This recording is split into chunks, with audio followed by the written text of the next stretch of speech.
Et pour la première fois, il les envoie 2 par 2. Au nom du Père et du Fils et du Saint-Esprit. Amen.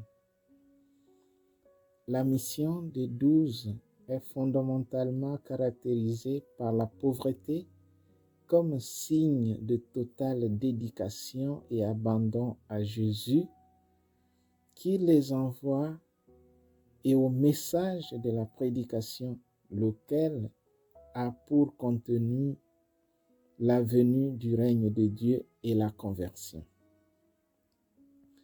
Jésus-Christ exige que l'homme soit libre de toutes sortes d'attachements à l'heure d'annoncer l'Évangile, à l'heure de prêcher l'Évangile.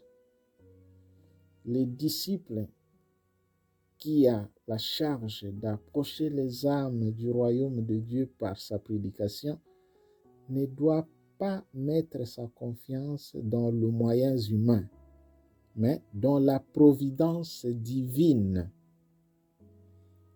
Pour celui qui prêche l'Évangile, la confiance en Dieu doit être telle qu'il lui faut bien être persuadé que le nécessaire pour vivre ne lui manquera jamais. Même s'il ne peut se le procurer, en effet, il ne peut pas négliger les affaires éternelles pour se consacrer au temporel.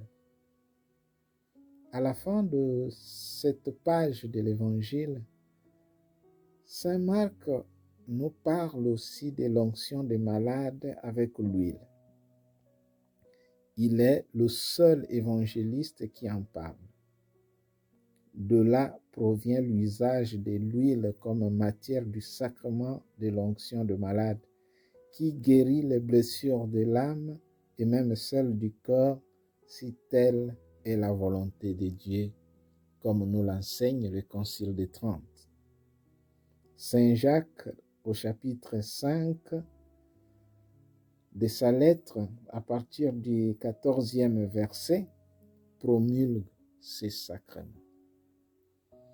Bien chers frères et sœurs, aujourd'hui prions et ayons une pensée pieuse pour nos frères qui souffrent, nos frères malades, les infirmes, les vieillards, les abandonnés et tant d'autres personnes oubliées. Le Seigneur soit avec vous.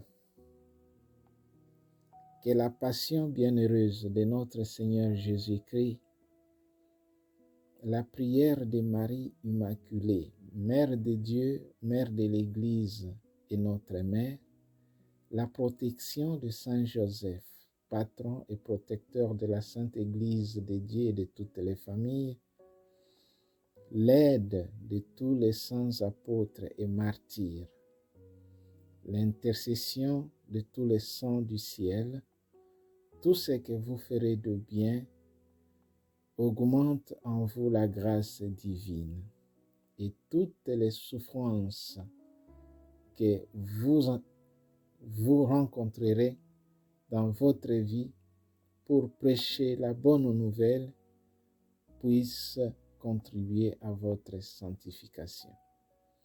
Que Dieu Tout-Puissant vous bénisse, le Père, le Fils et le Saint-Esprit. Amen.